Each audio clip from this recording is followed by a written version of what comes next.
Sampai jumpa, nama saya Andres Mawanto, saya adalah CEO dari ANDLC. Hari ini saya akan membahas mengenai digital future, yaitu suatu kajian mengenai lompatan digital di berbagai macam bidang, termasuk di bidang pelatihan.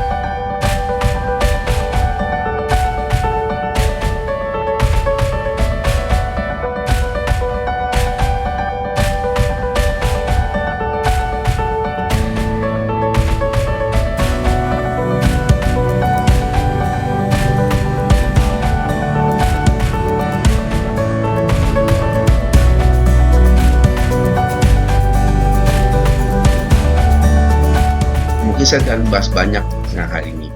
Tapi seperti yang Anda pahami, revolusi industri yang keempat ini berbicara tentang robotik, berbicara tentang digital, di mana segala sesuatunya sudah dibantu oleh computerized, gitu ya. Nah, saya akan sedikit mengupas mengenai peranan strategis dari human resources. Ini banyak ditanyakan. Seringkali orang nanya, sebenarnya yang namanya HR itu kerjanya apa sih?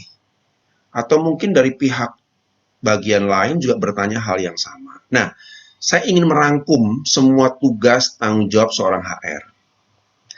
Yang dilihat, yang sebelah kanan, ini adalah merupakan sistem yang harus dibangun oleh departemen.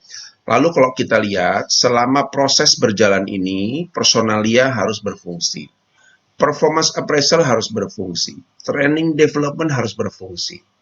Lalu dalamnya ada career development, ada mentoring, ada reward, dan assessment center. Nah, selama berproses ini, artinya semua karyawan akan mendapat hal-hal pengembangan seperti ini.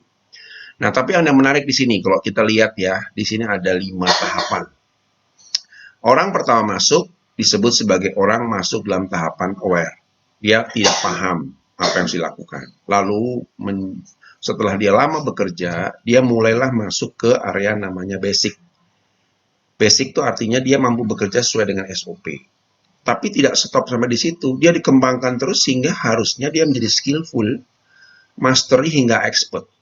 Jadi kalau ada karyawan ketika ditanya oleh atasan, kok kamu sudah sekian lama bekerja tidak paham hal-hal seperti ini? Artinya apa? Training pengembangan gagal dilakukan. Sehingga orang yang seharusnya berada di tahapan yang lebih tinggi, mereka tidak menunjukkan kualitas sebagai expert misalnya, atau mastery. Ya, saya nggak akan bahas ini secara dalam karena ini bicara kompetensi, tapi saya bahas di grafik di tengah ini. Nah, grafik ini adalah tugas dan tanggung jawab yang harus dilakukan oleh seorang HR. Yang pertama, mereka punya tugas untuk memberi motivasi. Ya, walaupun kalau kita lihat, motivasi manusia itu tidak bisa stagnan. Ada naik, turun, dan sebagainya. Yang kedua, tugas tanggung jawab HR juga menjaga agar kinerja berfungsi secara optimal. Tapi dalam kenyataannya gimana? Naik, turun, dan sebagainya. Ada masalah di kantor, ada masalah pribadi, kinerjanya naik, turun. Lalu yang ketiga adalah kompetensi. Ini juga sama, naik, turun, dan lain sebagainya. Nah, fungsi dari tugas kita sebenarnya menjaga agar 3 hal ini bisa tetap dalam kondisi yang fit terhadap kebutuhan perusahaan.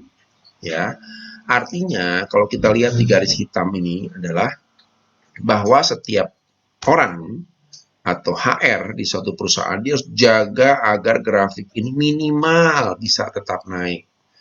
Kalau ini tetap naik sesuai dengan kebutuhan perusahaan, mungkin secara kontribusi orang itu sudah dianggap layak. Ya, itu menjadi standar utama sebagai seorang HR.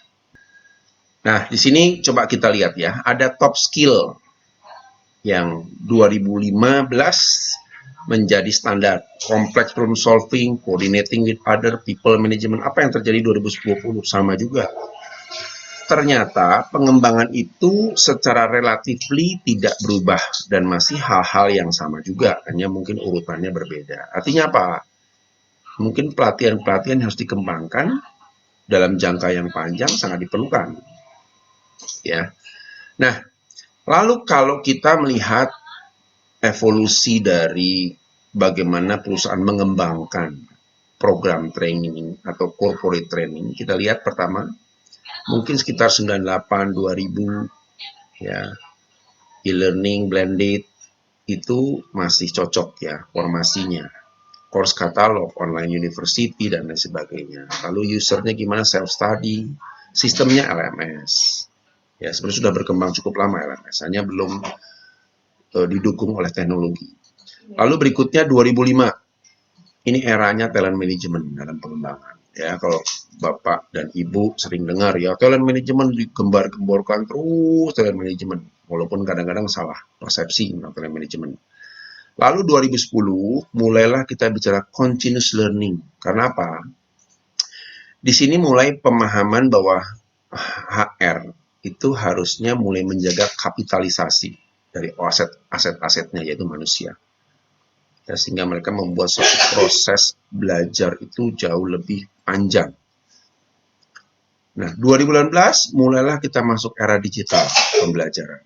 LMS sudah menjadi driven data, terus mobile sudah mulai aktif digunakan, ya. Design thinking, learning experience, kalau sebelumnya lebih banyak ke administratif, tapi di sini sudah mulai berpikir gimana orang itu bisa mendapat pengetahuan yang instan. Nah, apa yang terjadi di 2020?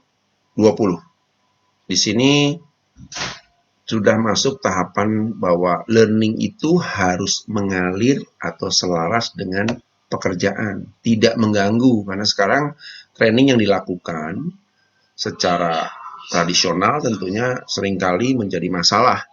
Entah itu HR-nya komplain karena waktu dan lain sebagainya, atau mereka merasa pelatihan yang tidak cocok karena tidak sesuai dengan permasalahan yang muncul di lapangan. Tapi tidak. Di sini perusahaan menuntut HR atau learning department untuk menciptakan learning in the flow of work. Nah, ini tantangan yang cukup besar buat kita. Evolusi belajar juga ya. Dulu fasilitator itu jadi center. Kejagoan, kehebatan seorang trainer itu harus diuji benar. Sekarang belajar mulai sedikit berubah. Sentral dari pembelajaran adalah pembelajar itu sendiri. Di masa depan seperti apa? Nah, learner driven. Artinya si pembelajar itulah yang harus punya driven sendiri. Sehingga mereka harus disiapkan berbagai macam tools, berbagai macam hal untuk mereka bisa melakukan problem solving dengan cepat. Lalu berikutnya juga ada yang disebut classroom learning dulu. Sekarang e-learning. Nanti mobile atau social learning. Ya, jadi mobile sudah boom. Lalu berikutnya individual fokus. Di saat ini grup fokus, ya kita sudah lihat bahwa grup-grup fokus lebih efektif. Tapi di masa depan community fokus. Sehingga ketika mereka belajar, mereka juga punya akses terhadap orang-orang yang berkepentingan, sehingga masalah itu bukan sekedar hanya, oh saya paham, tidak, selesai langsung di situ. Saat mereka belajar pun bisa tuntas. Lalu, dari zaman dulu, expert yang menjelaskan. Sekarang, expert hanya fasilitator, ilmu dari peserta sendiri, fasilitator hanya sekedar meluruskan beberapa konsep yang salah, tapi nanti expert share dari berbagai macam media. Nah, kalau kita lihat di sini, kita boleh berbangga juga ada positif bahwa COVID-19 merupakan daya ungkit terhadap bangkitnya digital literacy besar-besaran di seluruh dunia. Ya, kita lihat Google semakin meningkat. Semua media-media yang sifatnya online tiba-tiba meledak, boom, gitu ya. Walaupun COVID bukan salah satu masalah yang harus kita hadapi pada saat nanti selesai ya, tapi juga mindset pembelajarannya pun harus berubah. Lalu yang berikutnya ada dua yang sekarang masih menjadi konsep yang berbeda, yaitu macro learning. Itu berbasiskan pada bahwa saya ingin belajar sesuatu baru. Itu biasanya ya. Waktunya bisa berapa jam, berapa hari, lalu banyak membahas definisi, konsep, dan lain sebagainya. Nah, sekarang dalam micro learning ini berbeda. Saya butuh bantuan sekarang nih. Di mana saya bisa dapatkan? Oh, ada komunitasnya, ada proses pembelajarannya. Jika saya membawa bahan pelajaran itu ke tempat pekerjaan, lalu saya mendapatkan kesulitan, saya cepat bisa mendapatkan entah dari fasilitator, entah itu dari peserta, kapanpun. Nah, ini menariknya gitu ya. Sehingga pembelajarannya seharusnya juga bisa jangka panjang, walaupun cara belajarnya pendek-pendek gitu ya. Terus topik bicara tentang problem base, bukan konsep atau gagasan, video dan teks dan lain sebagainya. Nanti kita bahas dari pembicara kita selanjutnya. Baik, terima kasih Bapak Ibu. Seperti satu slogan yang sekarang sering kita dengar di film-film, future is now. Baik, terima kasih.